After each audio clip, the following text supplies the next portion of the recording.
नमस्कार, आप सभी का बहुत बहुत स्वागत हमारे इस विशेष कार्यक्रम जिसका नाम है चर्चा में। और आज चर्चा में हिस्सा लेने के लिए हमारे साथ स्टूडियो में पधारे हैं doctor Banwari Sharma ji. Banwari doctor sir, आपका बहुत बहुत स्वागत, अभिनंदन दूरदर्शन स्टूडियो में। नमस्कार। डॉक्टर बनवारी जी गठिया रोग विशेषज्ञ हैं, आर्थराइटिस के स्पेशलिस्ट हैं, क्लिनिकल इम्यूनोलॉजिस्ट और रेमेटोलॉजिस्ट। डॉक्टर साहब, गठिया रोग हम लोग बचपन से ही नाम सुनते आए हैं। आर्थराइटिस हमने पिछले कुछ सालों में हमने ज्यादा सुना है। गठिया के साथ साथ में वाय शब्द हम लोगों ने अपने बुजुर्गों में सुना है कि गठिया वाय हो गया है। तो क्या अंतर है इन चीजों में और कितनी पुरानी है या लाइफस्टाइल से जुड़ी हुई है, थोड़ी इसकी प्रस्तावना दे दें। नमस्कार। देखिए, आर्थराइटिस और गठिया दोनों, हिंदी में इसको हम गठिया कहते हैं और अंग्रेजी में आर्थराइटिस कहते हैं। लेकिन जो गठिया बाय आप जो बोलना चाह रहे हैं जी। जो पुराने लोग गठिया बाय का मतलब कहते थे कि जिनको ये हाथ के जो छोटे जॉइंट्स हैं इनमें जो पेन और स्वेलिंग जो आती है, और पेन और स्वेलिंग के साथ में अगर टाइम पे इसका डायग्नोसिस और ट्रीटमेंट ना हो तो धीरे धीरे करके टेढ़ापन आना स्टार्ट करता है। और ये काफ़ी तकलीफदायक बीमारी होती है, पेनफुल होती है। यूजुअली ये यंग लोगों में ज़्यादा पाई जाती है। यंग का मतलब है 20 to 40 ईयर्स की एज में। फीमेल्स में मेल से करीब 3 गुना ज़्यादा होती है।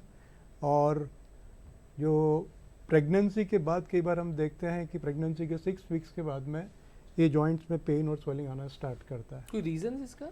तो प्रेगनेंसी के बाद में अपना जो बॉडी का जो हार्मोन सिस्टम है फीमेल्स में वो चेंज वापस होता है। तो कई बार कहते हैं कि जो ऑटोइम्यून प्रोसेस है उस टाइम पे ट्रिगर कर जाता है। और इसमें आपने जो सवाल पूछा कि क्या ये लाइफस्टाइल डिजीज है, तो यूजुअली गठिया बाय जिसे आप कहते हैं, गठिया बाय को कॉमनली जो हम लोग अंग्रेजी में बोलते हैं वो रोमेटॉइड आर्थराइटिस कहते हैं, जो सबसे कॉमन बीमारी हम लोग मानते हैं। और ये rheumatoid arthritis usually lifestyle disease नहीं है, ऑटो इम्यून डिजीज है।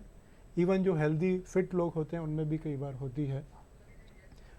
लाइफस्टाइल वाली डिजीज अगर आप बात करें तो एक होती है जो 50 ईयर्स के बाद में हम लोग देखते हैं, जिसको हम गाउट कहते हैं। गाउट में यूजुअली पेशेंट्स थोड़े से ओबीज होते हैं, फैमिली हिस्ट्री भी होती है, और उनमें बैकग्राउंड में डायबिटीज़ है, हाइपरटेंशन है, कोरोनरी आर्टरी डिजीज है, फैटी लीवर की दिक्कत हम लोग देखते हैं, कई बार स्टोन की दिक्कत होती है।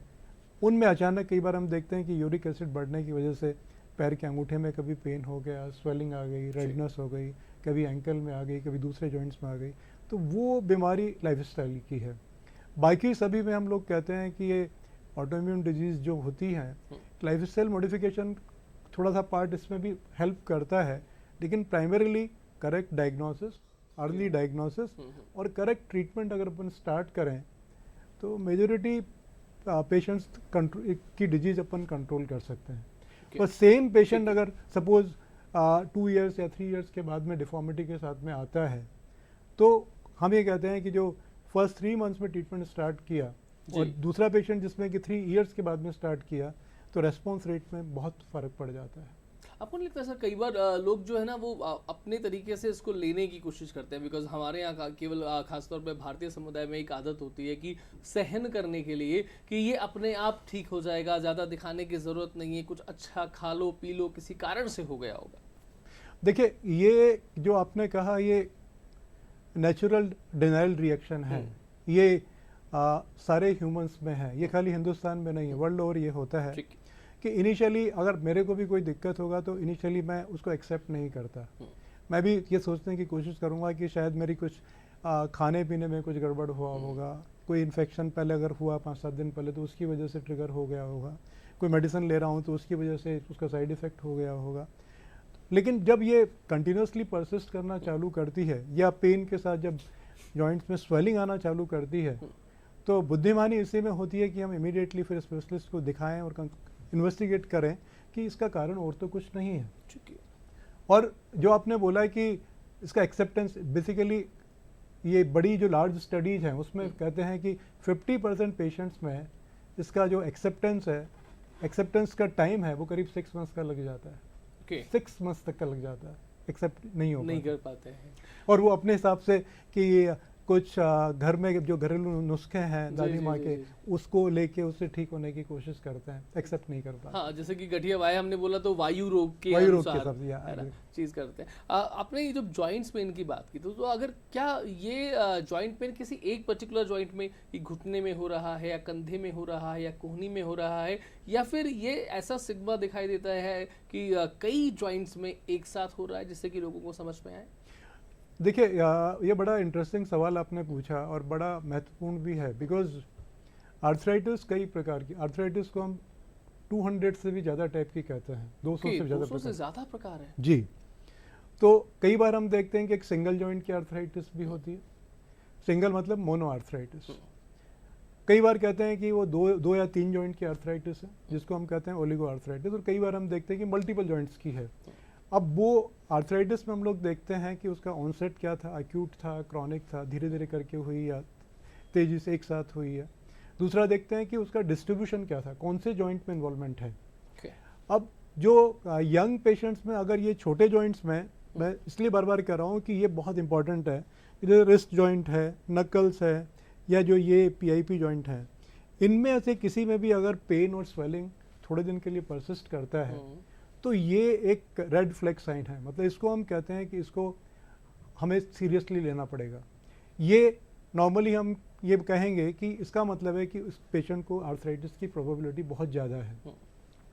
अगर इसके बजाय सपोज करो ये वाला जो जॉइंट है जी, जिसको हम DIP जॉइंट कहते हैं, इसमें अगर पेन स्वेलिंग आता है तो इसमें फिर भी हम थोड़ा वेट कर सकते हैं, क्योंकि इसमें कई बार नॉन स्पेसिफिक आर्थराइटिस भी होती है। कई बार जैसे 50 इयर्स के आसपास बोन बढ़ने की वजह से भी आर्थराइटिस हो जाती है, जिसको देखने के बाद हम कहते हैं कि धीरे धीरे सेटल हो जाएगी।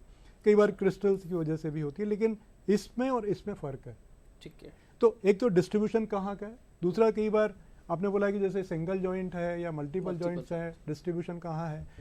कुछ पेशेंट्स में खाली बैक पेन करके आते हैं, back pain, lower back pain कहते हैं, कमर में दर्द है, कमर में, और कमर में दर्द की खास बात ये बताते हैं वो कि रात को सोने के बाद में रात को करवट लेना मुश्किल हो जाता है, और सुबह उठते हैं तो बैक पूरी स्टिफ हो जाती है, अकड़ जाती है, और जब चलते हैं तो करीब घंटा 1.5 घंटा लगता है जब जाके कमर अपनी सीधी हो पाती है। इतना समय लगता इतना समय लग जाता है। Because मैं तो सोच रहा था कि मेरे भी दर्द होता है, लेकिन इतना समय तो नहीं लगता। वो जो नॉर्मली हम कहते हैं कि 10 मिनट 15 मिनट का जो स्टिफनेस रहता है वो नॉर्मल है, नॉर्मल है, उसके लिए चिंता मत ठीक है। करें। पर जो मेन इशू है कि यंग पेशेंट, और ये भी अगेन मैं बता रहा हूँ कि जैसे बिलो 40 के आसपास यंग मेल्स में हम लोग देखते हैं, और वो भी 15 ईयर्स से 40 ईयर्स के एज ग्रुप में कई बार देखते हैं कि लोअर बैक पेन हुआ, कमर में यहाँ पे दर्द होना स्टार्ट हुआ, जी। और वो सुबह पेशेंट जब उठेगा तो बोलेगा कि मेरी कमर अकड़ गई, और थोड़ा सा मूवमेंट करने के बाद में ठीक होता है। रात को करवट लेना मुश्किल हो जाता है, कई बार वो छींकता है, खांसी करता है तो भी उसको पेन होना स्टार्ट करता है। तो इस तरह का जो पेन होता है इसको हम इन्फ्लेमेटरी लो बैक पेन कहते हैं। और ये जो पेन है, अब कई बार कहता है कि नहीं मैं क्रिकेट खेल रहा था तो खेलते खेलते मैं गिर गया, या कैच करते हुए गिर गया, उसमें जो पेन होता है वो रेस्ट करने से ठीक हो जाता है। तो जो मैकेनिकल पेन्स होते हैं वो रेस्ट से ठीक हो जाते हैं, लेकिन ये जो आर्थराइटिस के जो पेन्स होते हैं ये यूजुअली रेस्ट करने से बढ़ जाते हैं। अच्छा, ये बढ़ जाते हैं, तो इसी को हम इन्फ्लेमेशन का कहते हैं। ये इन्फ्लेमेटरी साइन हम लोग कहते हैं कि हाँ ये इन्फ्लेमेटरी पेन है, ये सिम्टम उसका जो है। फिर उसको कंफर्म करने के लिए हम कुछ ब्लड टेस्ट भी करते हैं, कुछ एक्सरेज भी करते हैं।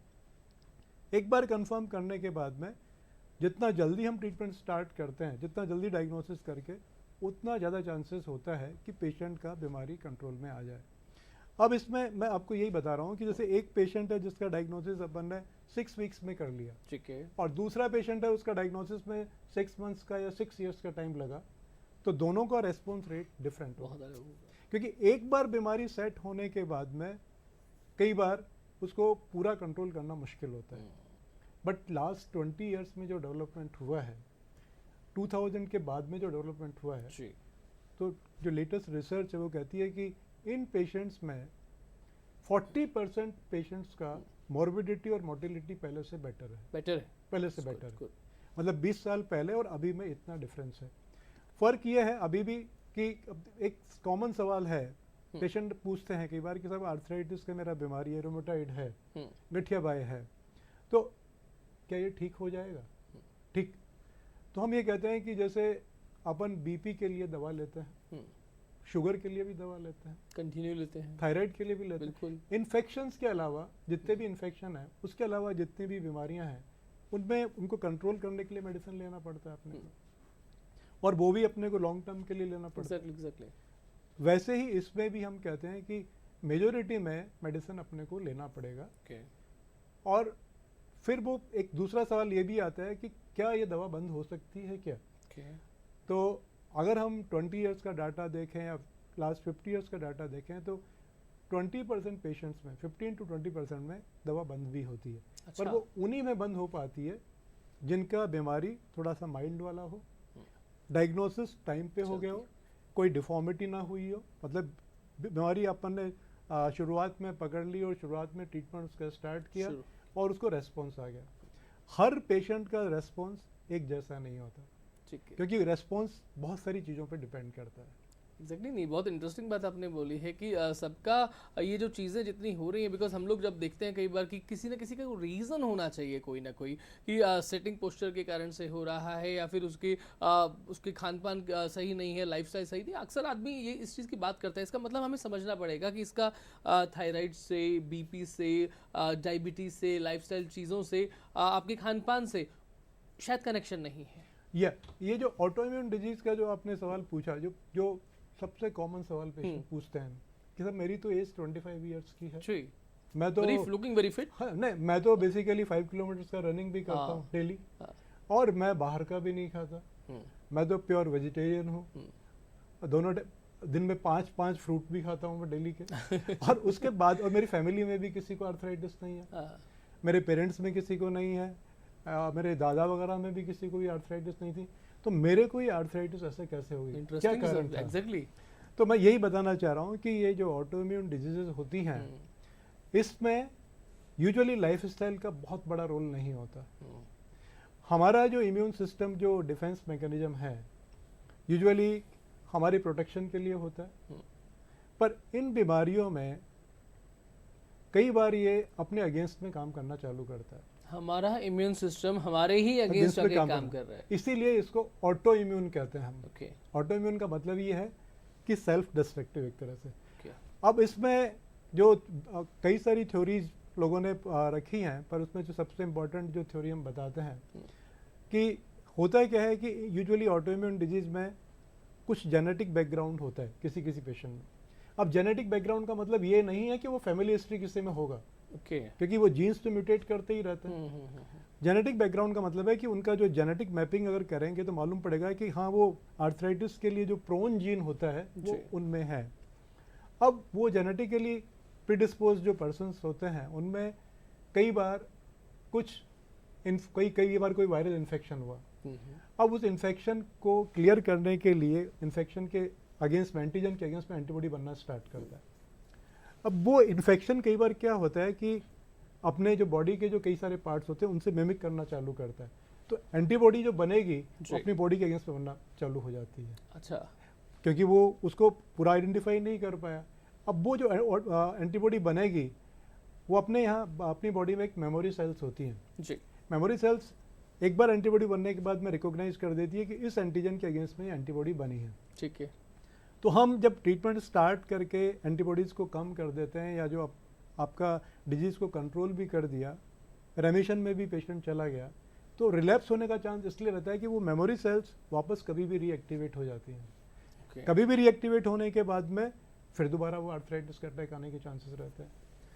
दूसरा अटैक बोला आपने, आर्थराइटिस अटैक मतलब कई बार फ्लेयर अप। अटैक का मतलब फ्लेयर अप का मतलब है कि जैसे पेशेंट जैसे ट्रीटमेंट लिया, ट्रीटमेंट लेने के बाद वो ठीक हो गया, ठीक है, मेडिसिन की चल रही है, मिनिमम आपने दवा भी कम कर दी, एक मिनिमम डोज पे मेंटेन किया, साल भर 2 साल 3 साल के बाद में जब फर्दर आपने टेपर किया, अचानक बीमारी वापस बढ़ना स्टार्ट किया, इसको अटैक कहते हैं, ये फ्लेयर अप जिसको बोलते हैं। तो ये जो फ्लेयर अप अपना होता है कई बार, और कई बार तो दवा बंद करने के बाद भी फ्लेयर अप हो जाता है पूरा।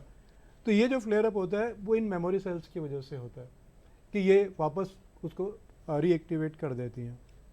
दूसरा, कई बार पेशेंट्स का एक बड़ा इंटरेस्टिंग सवाल होता है कि जैसे मैंने बताया कि आर्थराइटिस 200 से भी ज़्यादा प्रकार की होती है। जी। अब आर्थराइटिस के जब टेस्ट कराते हैं तो जैसे सबसे कॉमन जो गठिया बाई की जो आप बात कर रहे हो रूमेटॉइड आर्थराइटिस की, इसमें भी जो 30% पेशेंट हैं, 100 में से 30 लोग, उनमें जो आर्थराइटिस के टेस्ट हम कराते हैं वो नेगेटिव हो सकता है। अच्छा। तो पेशेंट के लिए एक बड़ी पजल वाली बात आती है, समस्या होती है मतलब कि ये टेस्ट तो सारे नेगेटिव आ रहे हैं और आप कह रहे हो आर्थराइटिस है, तो ये कैसे हम माने कैसे? तो हम ये कहते हैं कि भाई मानने का, ये जो सिम्टम्स आपके आ रहे हैं, ठीक है, ये सिम्टम, क्योंकि वो अब ये जो सीरो नेगेटिव वाला जो ग्रुप है, जो 1/3 पेशेंट्स में नेगेटिव है, उसको कई बार हम लोग पेशेंट को बताने के लिए कई बार उसका जॉइंट का हम अल्ट्रासाउंड करा देते हैं, कई बार उसका MRI करा के बताते हैं कि देखिए ये सारे जॉइंट्स में आपका स्वेलिंग है, इन्फ्लेमेशन चल रहा है, और इसको अपन अगर ट्रीट नहीं करेंगे तो बहुत जल्दी ये जॉइंट में डैमेज कर देगा। ठीक। कन्विंस भी हो जाते हैं पेशेंट, पर वो शुरू में कई बार कन्फ्यूजन की स्टेट होती है, पर वो डॉक्टर से बात करके यूजुअली ये सॉल्व हो जाती है। तो इन पेशेंट्स में भी जो सीरो नेगेटिव वाले पेशेंट्स हैं, ट्रीटमेंट तो करीब करीब सेम ही होता है, दोनों को सेम होता है। और दूसरा कई बार हम पेशेंट्स को कहते हैं कि भाई ये जो दवा हम दे रहे हैं, ये दवा जैसे लंबे टाइम चलेगी तो इसकी मॉनिटरिंग के लिए हमें कुछ टेस्ट बीच बीच में करने पड़ेंगे। हर 2-3 महीने के बाद हम टेस्ट करके देखते हैं कि दवा से कोई अपने को साइड इफेक्ट तो नहीं है। ठीक है। और दूसरा ये देखते हैं कि अपने को ये बीमारी है वो कंट्रोल में है या नहीं है, कितना कंट्रोल में है। और तीसरा हम ये कहते हैं कि इसके साथ में आयुर्वेदिक या होम्योपैथिक मेडिकेशन यूजुअली कंबाइन नहीं करें, क्योंकि दो अलग अलग पैथी की मेडिकेशन अगर लेंगे तो वो ड्रग इंटरेक्शन होने से उसमें कुछ साइड इफेक्ट होने के चांसेस आएंगे। या तो वो लें या ये लें, दोनों एक साथ नहीं लें। चलिए, यहाँ पर आपने चूंकि ये चीज़ बोली ही है, और अभी आपने जब कहा कि ये इसका लाइफस्टाइल से रिलेशन नहीं है, बहुत पुरानी है, बिकॉज जेनेटिक है, और वो प्रोन जो है वो हो सकता है, मेमोरी सेल्स की बात करें तो वो बहुत कितने हज़ार साल से वो चीज़ें निकाल कर लाएगा मालूम नहीं है। तो ये बीमारी की अगर हम बात करें तो लिटरेचर इसके बारे में क्या कहता है कि कितनी पुरानी है? और एलोपैथी की बात करें तो 75-100 साल का इतिहास, अभी जो मॉडर्न मेडिसिन हैं तो उससे पहले क्या करते थे? देखिए, ये अगर अब बात करें कि कितना, ये नया डिजीज़ नहीं है। और लिटरेचर में हम बात करें तो जो लिटरेचर कहता है, आयुर्वेद में तो इसका डिस्क्रिप्शन 5000 ईयर्स पुराना तक बताया है। और जो एलोपैथिक मेडिकेशंस जो हम देखते हैं, जो सारा डिस्कवरी है वो 1940 के बाद का है, 1940 के बाद का है।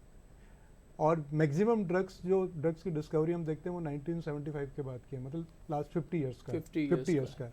बट सबसे जो इंटरेस्टिंग और इम्पोर्टेंट बात है वो ये कि 50 ईयर्स में जो डिस्कवरी हुआ है, मुझे नहीं मालूम कि पहले आयुर्वेदिक ट्रीटमेंट क्या होता था और उसका आउटकम क्या, क्योंकि लिटरेचर में इसका मेंशन कहीं पे है नहीं। हो सकता है कि आयुर्वेदिक डॉक्टर्स इसका बेहतर तरीके से जवाब दे पाए, पर हम लोगों को जितना मालूम है उतना हम ये कह सकते हैं कि ये जो मेडिसिन हैं आज की तारीख में, इनको लेने से क्वालिटी ऑफ लाइफ डेफिनेटली पहले से बहुत बेटर है। और जो लेटेस्ट रिसर्च है वो यही मानती है कि इन पेशेंट्स में क्वालिटी ऑफ लाइफ काफ़ी बेटर है, मोर्टिलिटी रेट काफ़ी कम हो गई।